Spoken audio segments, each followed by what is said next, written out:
Hello, I'm Tripwyre, and welcome back to my Dark Souls Remastered slow play. Apologies, the next two episodes, I'd estimate, that you're going to watch, including this one, are going to be a little bit low energy. I'm not feeling that great today, but I just can't help myself. Last night, recording session, we got some floaties here, some little floating orange specks. But last night's recording session, I think I mentioned I was kind of pushing myself, and my throat was kind of getting dry and tired after talking for those few episodes I recorded. And I feel even worse today, so I have to go back to work tomorrow for the start of my third week at the new job. So fingers crossed that this is a result of the seasons changing, seasonal allergies, and just getting used to the new schedule. And I've just been exhausted the last couple days. I don't feel great today, so it's possible I'm coming down with my first cold I've had all year. With COVID, I haven't been going out and seeing anybody. But if I'm already getting a cold after 2 weeks being back exposed to other people in a workplace, that's really fucking shitty. And I'm not happy about it. So, excuse the lack of energy, and I probably sound a little different, I don't know. But I'm so tired. So anyway, in the last episode, we unlocked the shortcut. We got ourselves the Sunlight Maggot, so we know that Solaire is going to be fine. And I mentioned that I don't like taking the shortcut into Lost Izalith anyway, because doing it that way, it's a very long run back if you die. And the boss of Lost Izalith is, as I mentioned, terrible and very easy to die at. So I just don't like dealing with it. So instead, we're going to, after having saved Solaire, go the intended route. Now, the intended route involves fighting the Fire Sage Demon, which is what we're about to do. The Fire Sage Demon is a reskinned Asylum Demon, or a reskinned Stray Demon. They all use the same character model. They all have a similar moveset. The Fire Sage is just more dangerous because, fire damage, but he's also a bit more agile. He tends to hop backwards away from you more often and then follow it up with a pretty powerful attack. The thing that gets me the most is that he has this overhead slam with his giant weapon, and the timing on it is very strange, so I almost never manage to dodge out of it. We'll see how I do this time around, but it's the same basic tactics required as the other bosses that I just mentioned, because it's the same type of demon. So we run straight at him. That time he didn't do that attack, but he did use the Nova, which somehow still hit me, even though the visual effect of the Nova didn't actually reach where I was. But yeah, so he's got the Nova, just like the Stray Demon does, and as you'll notice, he's already jumped backwards twice. Luckily that time there was no Nova. But he just moves around a lot more. There it is again. And you don't want to let him put distance between you and him like that, because then he'll swing out at you with his enormous weapon, which can do a lot of damage. And also, that's when the Novas are really dangerous. But if you stay behind him, just like you did with the other demons of this nature, it's a lot easier. The fly attack is a good one. But he's just like the other ones, except he's more of a dick. Look, he just jumped back twice. And again, we've got a Nova. Okay, cool. I was able to use the gap between me and him, and oh god, there was no way to get out of that. I have never seen him do a Nova attack in that close proximity to me. That's pretty annoying. Yeah, I was luckily able to. Okay, now he's doing the big Nova. Run away. I was able to use the fog door gap there to avoid. Okay, stop jumping backwards. Yes, good. Fly. So obviously, it's by this point in the game, you should be, pretty well upgraded. If you're getting towards the end of the vanilla story, you need to have a weapon that's reasonably strong. So it's not as much of a patience test like Stray Demon was. We did really good damage because of the Zwei, but even if you're not using an upgraded Zwei, you should be able to deal decent damage. And then he always drops the Demon's Catalyst, which again is only useful if you are going with an intelligence build and doing sorceries. Only 20,000 souls for that guy. I think it's kind of weird how few you get for him. He is much stronger than the Stray Demon, and the Stray Demon gives 20,000 souls.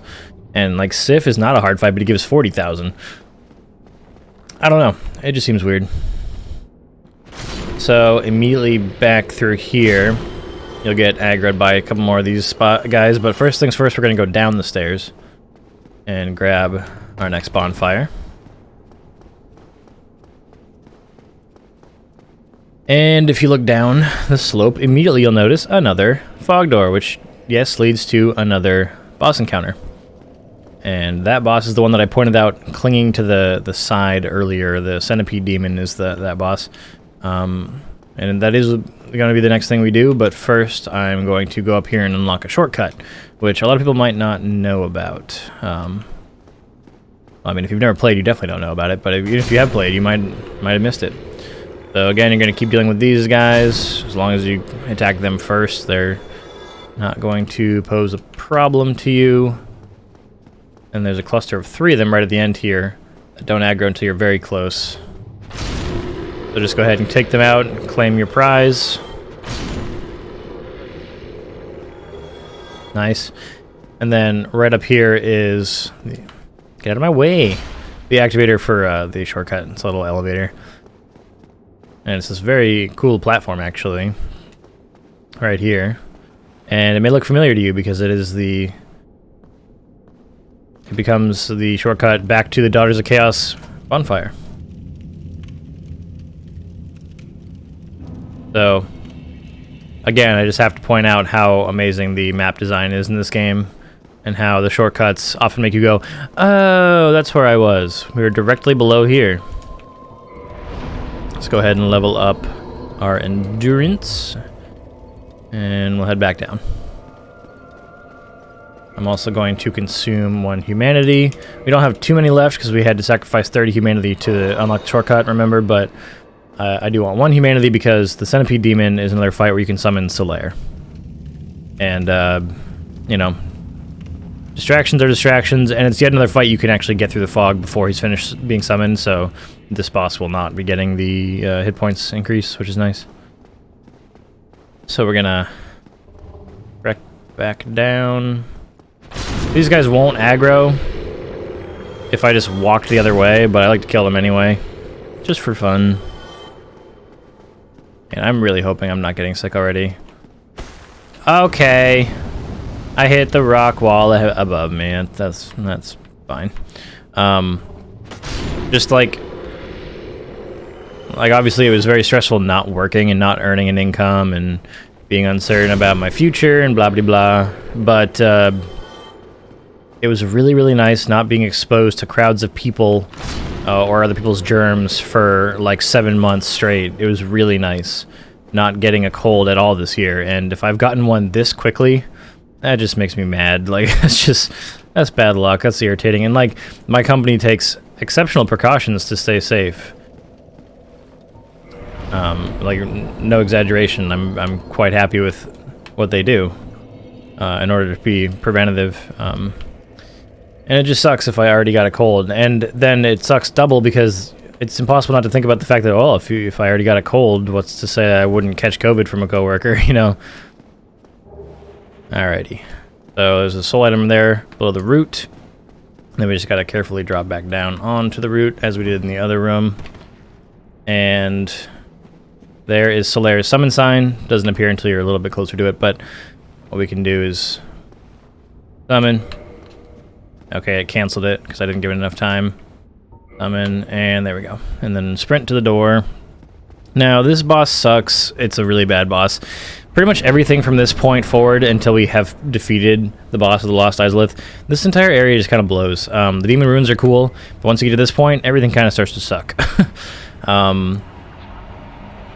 Apparently, and here you can see the centipede demon coming alive and peeling off the wall that I pointed out earlier, and he's going to drop down to the boss arena to fight us. So now we are below that staircase we were at before.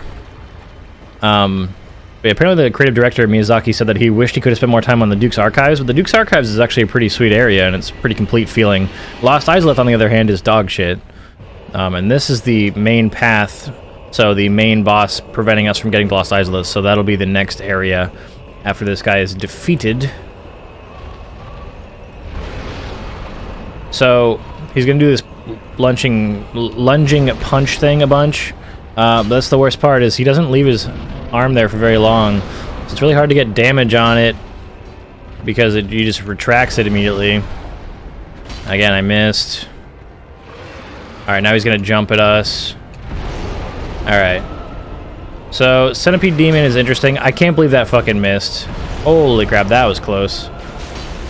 So, he doesn't have a ton of health, but his moveset's obnoxious. I think he's gonna grab Solaire here. Yep. So there's not much we can do from right here, because he's in the lava, and the lava will kill us pretty quickly. So we gotta get him to come back over to this platform. But you could actually... Shit.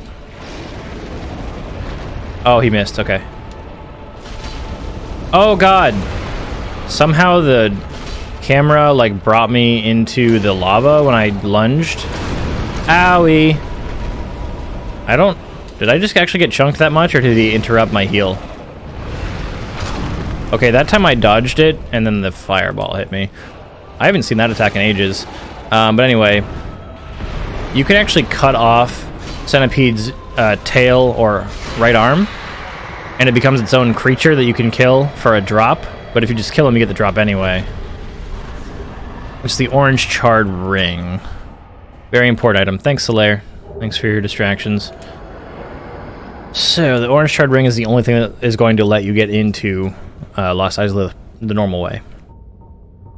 An orange ring enchanted by a witch reduces lava damage. Since his sores were inflamed by lava from birth, his witch sisters gave him this special ring. But fool that he is, he readily dropped it, and from that spot, a terrible centipede demon was born. The he they're referring to is Ceaseless Discharge. The Daughters of Chaos, his sisters, gave him this special ring, but he dropped it, and so now we have it. So now, instead of it really chunking you, you take very minimal damage from lava. You'll still take damage over time, but it's negligible. If you come over here, there's an item.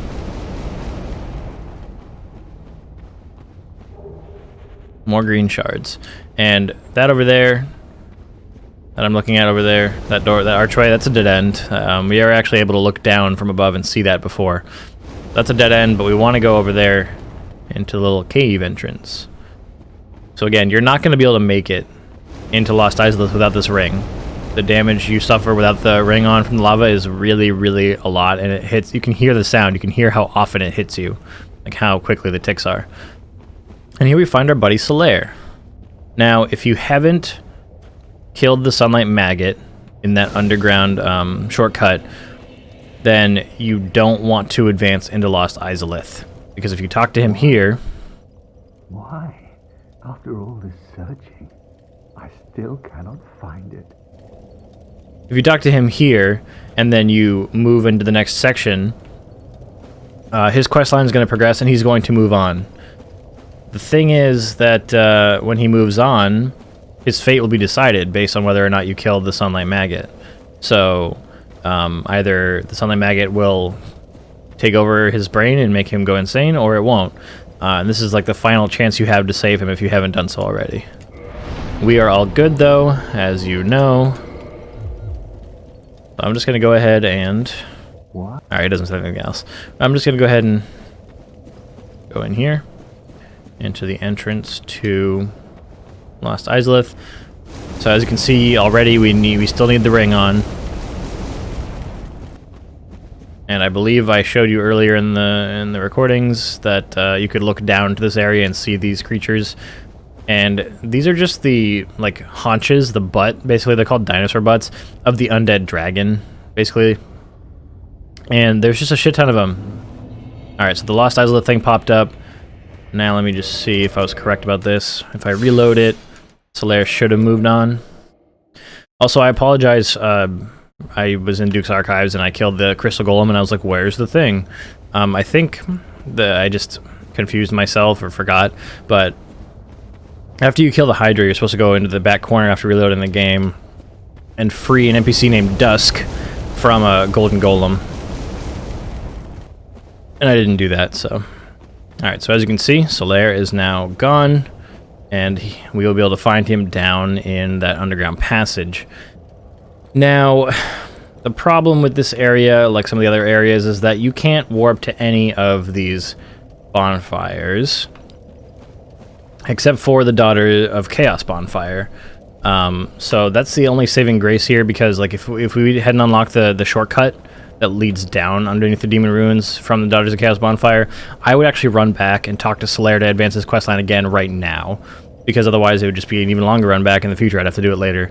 But we can actually go ahead and proceed, because we have that shortcut, so we can just warp to the Daughters of Chaos bonfire and then take the shortcut down and pretty quickly get back to that shortcut hallway and talk to Solaire. But yeah, I just missed an action required, so I gotta do that at some point, and then when we kill the Crystal Golem in the entryway to Duke's Archives, he'll drop, I think it's called the Broken Pendant, and that is the key item needed to access the DLC. Of course, I'm not worried about that until we get the remaining 2 boss souls, so that's fine. We got a soul item here. So if you look around, you can see there's like fucking 20 of these dinosaur butts, and that's the only enemy in this particular section of Lost Izalith. It's terrible. This place is just full of lava, full of dinosaur butts that are very strong, but you don't have to get close enough to aggro them. Even here is not going to aggro this one.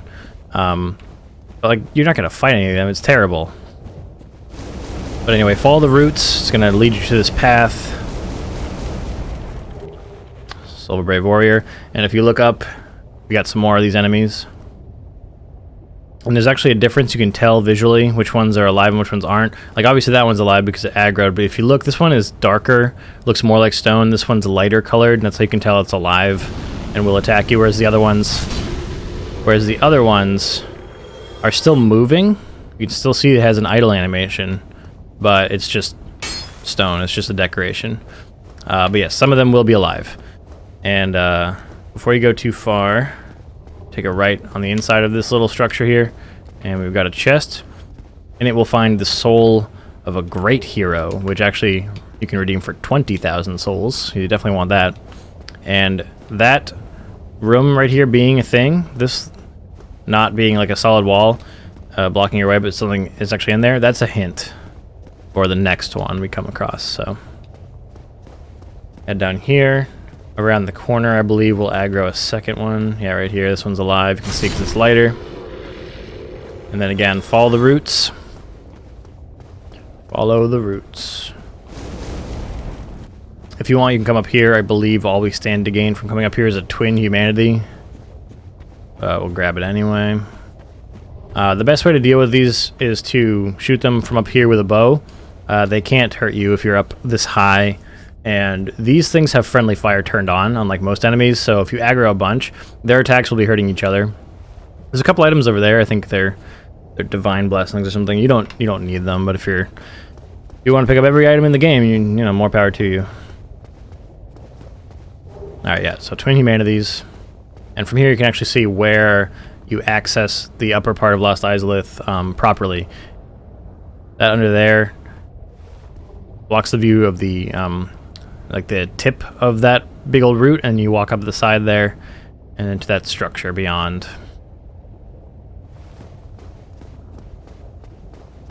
We're gonna come back on this route, and we're just gonna drop that back down to the lava.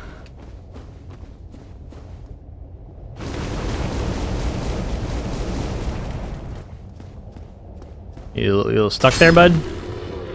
Alright, so then remember the other one that we were just at, that structure had something in the middle. That's a hint, because come to this one, it seems like there isn't anything here. When in reality, there is. On the exact same side, it's just an illusory wall. And this is where the bonfire is, so it's very important and very easy to miss. Not cool, FromSoft. Not cool. Alright, let's go ahead and use the Soul Sif. I'm not planning on turning it into a weapon. Go ahead and level up HP one more time. And this is another instance where you're going to want to have access to a good 100% block shield for the boss encounter. I'll show you why. But here's what we're going to do. From the bonfire, you just run across here and we'll access that route.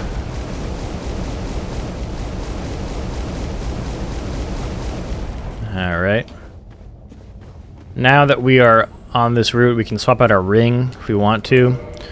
So we might as well swap it back for increased stamina recovery.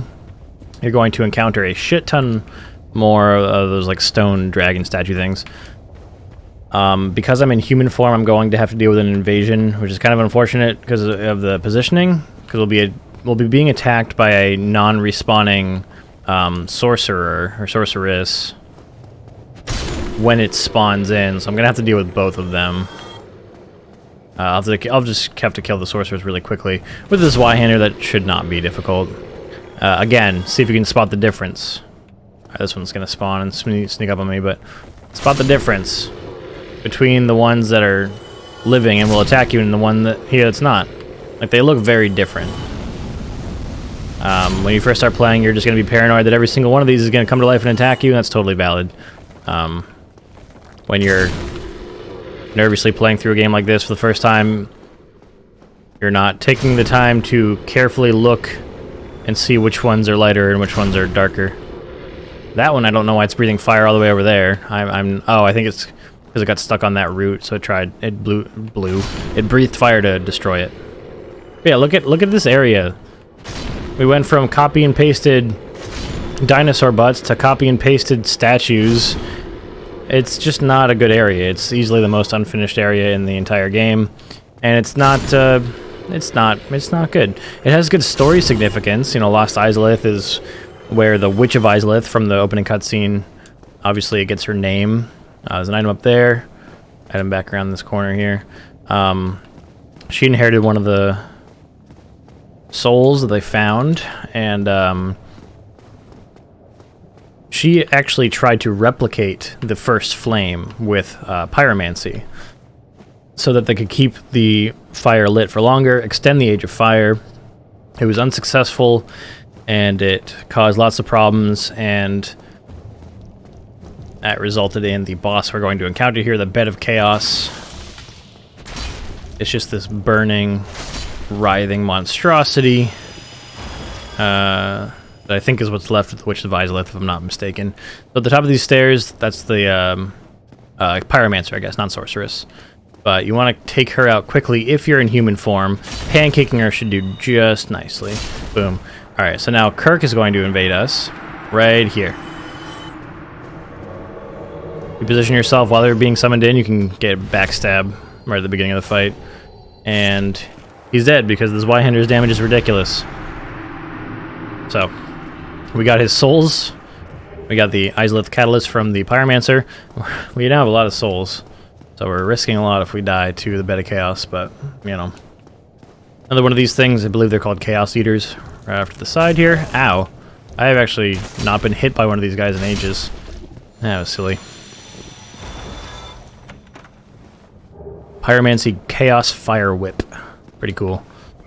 So at this point, I recommend swapping to your shield. We're going to go with the Crystal Knight shield because, again, it has incredible stats. 70 stability, 100% physical block, blah, blah, blah. It's going to do well for us.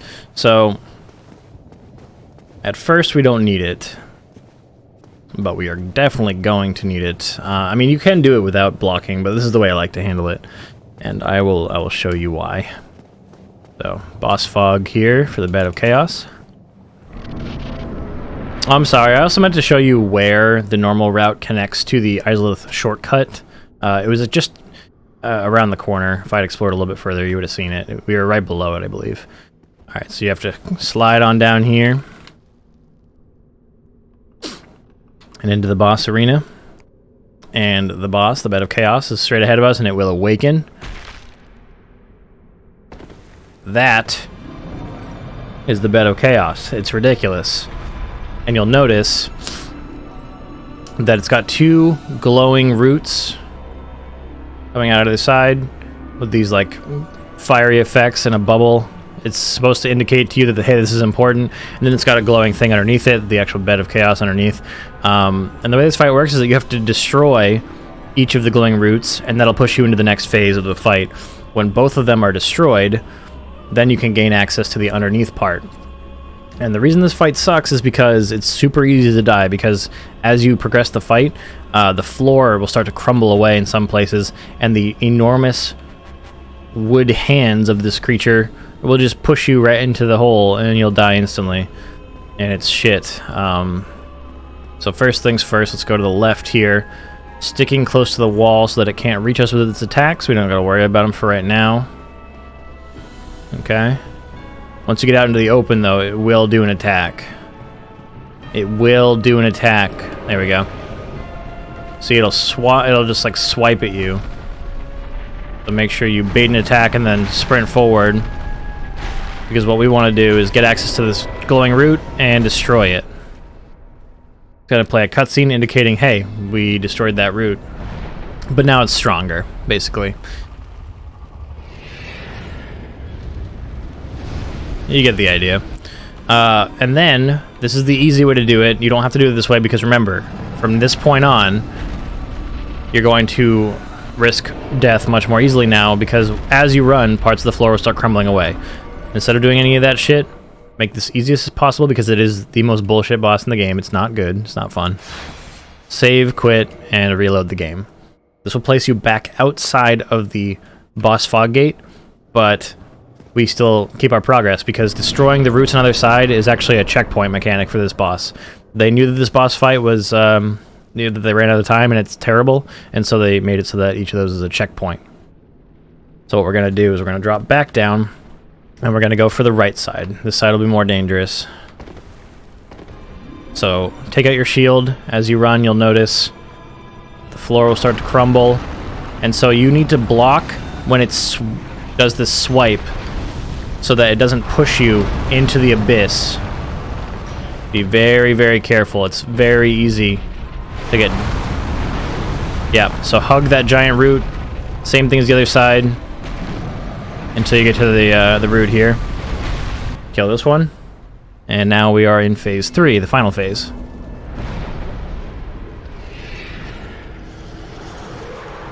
So while it looks very cool when it's angry, it's still just such a disappointing boss encounter, really. Whoops, I'm so sorry. I hit my water cup against my keyboard. Spilled water. Not too much, though. So, again, save, quit, reload. We'll be back outside of the fog gate once again, and we'll be ready for the final phase. Now, the final phase can psych you out. It psychs me out a lot of the time, but it's just a matter of positioning. So, before I do this, you're going to slide down, and you'll notice that you're going to run up. I don't remember if it happens before you run up or after, but the floor will crumble out from just the center in front of the bed of chaos because you're like, well, I killed both glowing roots and the only other thing that was glowing is right underneath it. I'll run straight at it. And it's really mean, and the floor will crumble out from under it right in front, so it makes it hard to gain access. And what you have to do is you have to drop down onto one of these roots that we've gotten so used to traversing, and then that'll take you back up and then fully underneath the bed of chaos. And so it's tough because you're dodging the flailing, you're dodging being pushed around, and you have to drop onto a route that actually doesn't go straight under, it curves around to the side. So where you have to drop, you have to just memorize to make this the easiest it can possibly be. So what I'm going to do is the same thing. I'm going to cautiously approach, watch for the swipe attacks. I'm going to block them. And then, see, you need to walk to the right, not the center of where it crumbles. And then book it through here, dodge roll through the roots. It's much more efficient than using your weapon. Light roll helps here. Be quick about it because there's like a fire. Yeah, this attack can hit you in here. There's nothing you can do about it, so... Wow. And I almost just fucking died. Be quick about it. This only takes one hit. That bug is the life essence of the bed of chaos. Look at my health. I was that close to death. That would have sucked. Oh my god. To get 60,000 souls from the bed of chaos, we got its Lord Soul, and the bonfire appears. So I'm gonna just backtrack just for a quick second and show you guys from this angle what it looks like. So the floor crumbled, and this route leads up, but as you can see, it goes down and curves away to the left from this direction. So you can't just run straight from where you drop down, because you'll just drop down into this gap and you'll die. So you have to remember the positioning and drop down pretty far to the right to land on the route as it curves around. And that's the boss encounter. The boss takes 3 hits, technically. You hit one route, you hit the other route, and then you hit the bug. And it's like, before you get this down, like I made it look pretty easy. Before you get this down, you're going to suffer a lot of cheap deaths here. And it's never really a good time. It's just not. This boss is not a good time. But we have gained yet another Lord Soul. We've got 3 out of 4. Really good progress. And so, that's going to do it for this episode. It's getting pretty long. But thank you so much for joining me for it, and I will see you in the next one.